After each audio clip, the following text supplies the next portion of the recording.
Dan kalau ini nyala nih ya. Nah, ini ada lampu senja di sini kuning 2.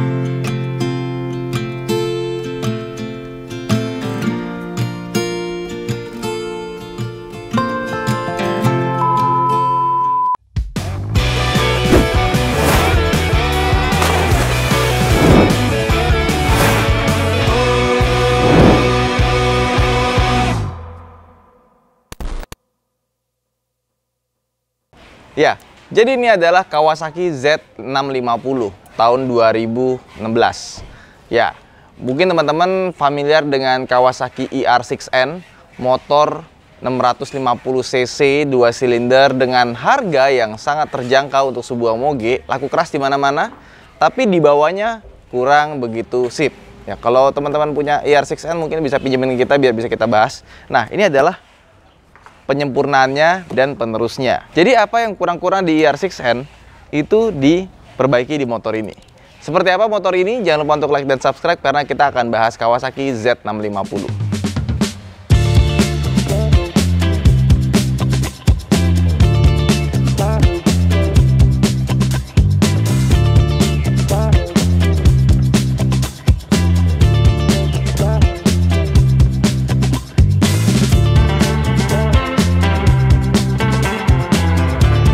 Kalau kita lihat secara desain, untuk sebuah moge ini kurang garang ya. Terutama di lampu bagian depannya, dia masih pakai lampu halogen, dia belum pakai lampu LED. Kalau yang versi 2020 ke atas dia sudah pakai LED, tapi nggak tahu masuk Indonesia apa enggak. Terus juga kalau kita lihat dari desain sampingnya, ER6N itu kan depannya kelihatannya gede ya, gagah gitu ya. Kalau ini kelihatan lebih ramping, sama dia menghilangkan ciri khas ER6N yang ada shockbreaker melintang di sini. Jadi kalau soal desain sih ini masalah selera ya. Cuma kalau dibandingkan dengan ER6N ini kelihatan lebih ramping, lebih singset. Kelihatan mogenya tuh karena bagian mesinnya kelihatan gede. Kalau mungkin dikasih mesin yang lebih kecil ini nggak kelihatan kayak moge. Dan motor ini secondnya itu sangat menggiurkan gitu. Kalau kalian mau beli Kawasaki Ninja ZX25R itu harganya sekitar 120, 111-an. Motor ini juga dijual yang secondnya itu harganya sekitar segituan juga, 115, 120. Jadi harga secondnya itu sangat menggiurkan ya. Jadi kalau kalian punya budget 110, 120, kalian punya dua pilihan nih. Mau Kawasaki Ninja ZX25R yang harganya segitu tapi kita dapat 250 cc 4 silinder, atau motor ini dengan 650 cc tapi 2 silinder, di diskon silindernya. Nah, jadi ini pilihan yang menarik ya. Nah, kebetulan gue ada dua-duanya. Yang ini kebetulan pinjem ZX25R ada di sana. Nah, kalau kita sampingin gitu ya, kelihatan dia ini lebih tinggi, atasnya lebih gede, mesinnya juga lebih gede, tapi dia tuh panjangnya pendek gitu.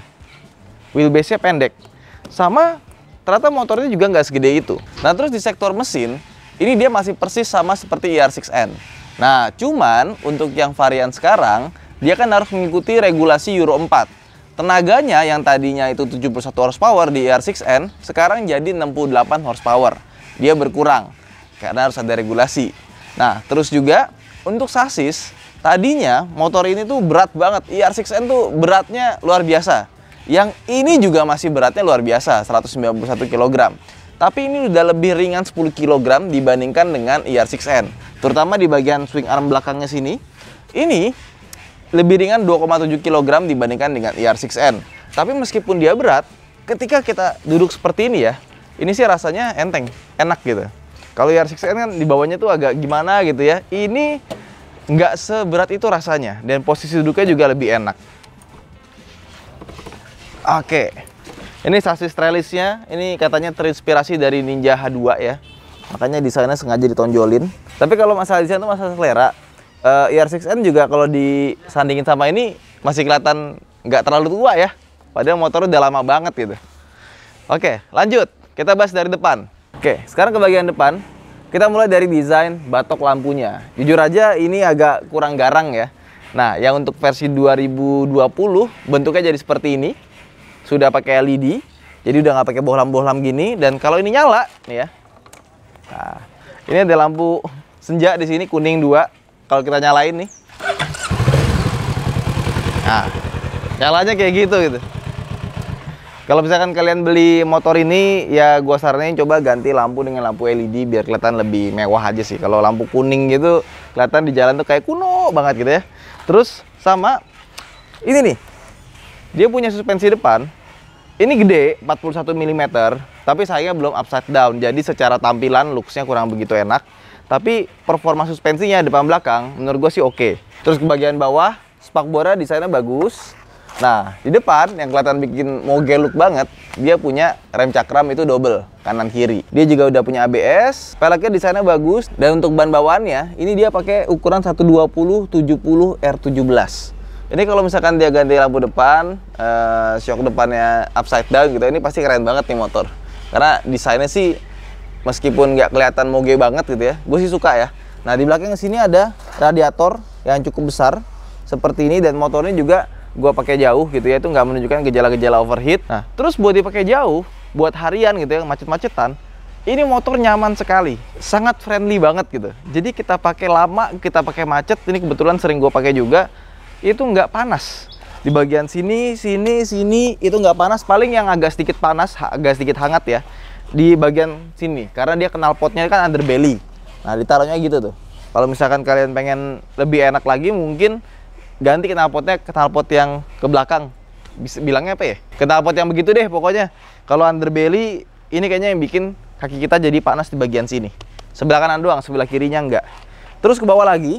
Nah, karena dia pakai 2 silinder aja, kelihatan di sini pipa knalpotnya cuma ada 2 ya.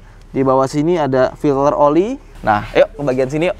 Terus kita lihat bagian sampingnya, ini kelihatan banget gagahnya, mogenya, karena emang mesinnya besar sekali. Beda sama motor-motor zaman sekarang nih, kayak R15 gitu ya. Wow, bodinya kelihatan gede, mesinnya kecil, ting gitu. Ini enggak, ini mesinnya kelihatan gambot, besar. Sama Kawasaki itu yang gue suka tuh build quality-nya rapih banget. Rapih serapi-rapinya, mulai dari las-lasannya di sini, mesinnya, craftingnya tuh semuanya bagus gitu. Ini tinggal dibersihin aja. Ini pasti kelihatan lebih bagus lagi. Sama dia nggak terlalu banyak baut yang kayak expose gitu. Ya kelihatan sih, tapi nggak sebanyak Yamaha gitu. Dia masih dipikirin tempat naro-naronya. Sama di sini nih, buat cairan-cairannya itu dibikin rapi juga. Untuk air radiator di sini ya, ada tulisan F sama L di sini. Bukanya harus pakai kunci L juga. Terus di sini, ini nih unik. Karena biasanya untuk motor-motor dengan rem cakram belakang, hidrolik itu dibiarin kelihatan kebuka gitu. Tapi motor ini dibikin masuk ke dalam sini, dibikin rapi. Keren banget. Terus yang gue bilang, belakangnya ini knalpot underbelly. Di bagian sini ada protektornya, jadi kalau kita kena itu nggak panas. Tapi di bagian sini ini agak sedikit panas aja. Terus ini arm belakangnya, dia dibikin naik terus turun ya, keren. Nah, terus suspensi belakangnya, ini gue nggak nemu buat setting ya. Kayaknya preloadnya tuh nggak bisa diatur. Biasanya kan ada klik-kliknya gitu ya buat ngatur. Ini kayaknya udah fix. Sama dia ini nggak langsung kena ke arm, jadi ada linknya. Kayak ZX25R. Ke belakang ini kelihatan rapi sekali. Terus di sini kosong. Di sini ada buat bukan belakang ya. Nah, di sini dibuka. Ini masih punya tempat sedikit buat naruh-naruh barang. Sisanya ya begitulah. Terus buat buka kursi depannya, kalau belakang itu dibuka, dia nggak perlu pakai kunci-kunci lagi, langsung tarik aja seperti ini. Nah, kita bisa akses. Di sini ada aki. Dan gue suka tuh kalau Kawasaki ngasih toolkit tuh toolkitnya banyak gitu, nggak pelit. Nah, terus ke bagian belakangnya, ini lampu belakangnya persis kayak Kawasaki Ninja Z lainnya ya. Mirip, semuanya bening, tapi kalau kita rem, jelas warnanya merah. Nah, kalau kalian punya motor ini juga, gue gatel deh, gue pengen ganti sama tail tidy ya. Lampu sennya itu gabung ke sini, itu pasti cakep deh. Tapi so far, ini motor sebenarnya enak banget dipakainya, tapi entah kenapa tampilannya nggak begitu wah aja. Harus ada sentuhan-sentuhan modifikasi yang membuat motor ini bisa jadi wah lagi. Oke, sekarang kita naik ke sini. Dia dapat speedometer, ini sudah full digital, termasuk RPM-nya ya. Jadi kalau kita nyalain nih ya, oke, itu jarumnya itu digital gitu.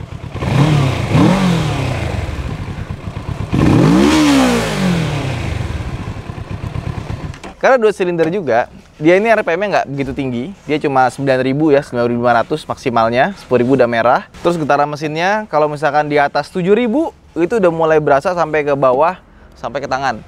Karena 2 silinder, getarannya nggak akan selalu 4 silinder. Nah, tapi kalau kita pakai harian, itu rata-rata kita paling 5.000 RPM udah shifting. karena emang tenaganya gede banget, jadi nggak bisa disamain sama motor yang 250 cc tetap. Terus juga di bagian sini ada tulisan netral 1, 2, 3, 4 untuk indikator gigi. Dia pakai 6 percepatan, di bawahnya ada kecepatan digital juga.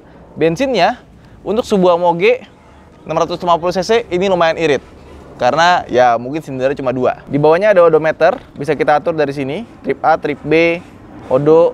Yang kanan ini buat yang bawah, ada range. Ini sekarang jam 4.45, average-nya juga ada. Ya kalau untuk informasi cukup lengkap lah. Sama di sebelah kanan ada indikator netral, terus di sebelah kiri ada buat engine check. Nah, untuk instrumen clusternya, ini khas Kawasaki, rapi sekali. Potongan-potongan besi segala macam, kabel-kabelnya tuh nggak kelihatan gitu. Bener-bener dibikin rapi. Gue suka tuh dari Kawasaki kayak gitu. Terus switch-nya ini juga cukup lengkap ya. Mulai dari high beam, ada pass beam juga di sini, ada lampu hazard, klakson. Nah, sebelah kanan ada engine cut off sama starter. Nah, terus untuk koplingnya, surprisingly koplingnya enteng. Nah, remnya juga enak depan belakang. Nah, terus ke bagian tangkinya nggak begitu besar, cuma 15 liter. Ya, harusnya dengan desain kayak gini bisa lebih gede lagi, cuma bagian sini tuh dipapas sengaja biar kita belok itu nggak mentok. Terus posisi duduk, ya ini nggak bisa dibilang touring banget sih. Dia tetap masih agak nunduk. Kalau dikasih posisi yang lebih tinggi sedikit aja, ini sebagai motor buat harian itu pasti lebih enak lagi. Ini masih agak sedikit nunduk rasanya. Terus handling ketika kita mau putar balik juga, ini nggak ada feeling rasa kayak mau jatuh bego ya. Kadang-kadang beberapa motor gede tuh kalau kita mau belok, putar balik terutama ya, itu kayak mau jatuh kan. Nah ini tuh udah nggak ada. Sama hand gripnya ini gue suka sih. Karetnya tuh pas gitu ya. Oke, lanjut ke sini. Ini tangkinya langsung besi, nggak pakai cover-coveran. Kayak gini aja bentuknya. Sama kursinya, ini menurut gue bagian belakangnya agak lebar, tapi depannya ini tipis banget loh. Maksudnya terlalu ramping. Untuk tinggi gue 170 cm, ketika kita turun 2 kaki gitu ya, ini sebenarnya bisa napak dengan sempurna, tapi kena sama footstep. Jadi footstepnya menurut gue sih agak kurang mundur ya. Jadi ketika kita turun, kaki kita tuh gampang kena gitu ke footstepnya. Kalau dibikin lebih mundur pasti lebih enak lagi. Nah terus kalau untuk boncengan, ya seperti motor-motor pada umumnya di level segini pasti boncengan ya nggak begitu enak. Dia tinggi, sama kursinya itu tipis gitu kanan kirinya. Meskipun dia punya busa ini yang agak empuk untuk motor di kelas ini. Ya, so far ini motor dipakai harian enak. Terus kalau untuk impresi mesinnya, dia ini lebih ke torsi ya. Putaran bawahnya enak banget. Jadi buat stop and go itu enak. Koplingnya enteng, nggak bikin capek. Sama kalau kalian berpikir untuk ngebut pakai motor ini, itu mulai baru berasa, oh ini bukan karakternya. Karena di putaran atasnya tuh nggak enak, motornya agak geter. Tapi dipakai di putaran bawah, kita touring misalkan mau keluar kota gitu ya. Ini motor bisa dibilang oke banget lah. Tenaganya ada, mumpuni, meskipun untuk 550 cc itu nggak segitunya sih. Tapi karakter motornya ini emang kelihatan banget dia itu dipakai buat touring. Meskipun menurut gua buat touring juga ini agak terlalu ke bawah sih. Ya, so far ini adalah pilihan yang sangat worthy buat kalian yang punya budget buat beli ZX25R tapi pengen yang kelihatan beneran Moge.